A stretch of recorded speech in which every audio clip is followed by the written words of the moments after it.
Guys, welcome back to my channel Anjula's life. ఈరోజు mini vlog ఏంటంటే నేనైతే వెకేషన్ అవుట్ఫిట్స్ అనేది చూపించబోతున్నాను.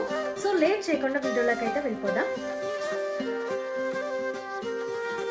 సో ఇదైతే ఫస్ట్ అవుట్ఫిట్, కంప్లీట్ ఫ్లోరల్ వచ్చింది కదా.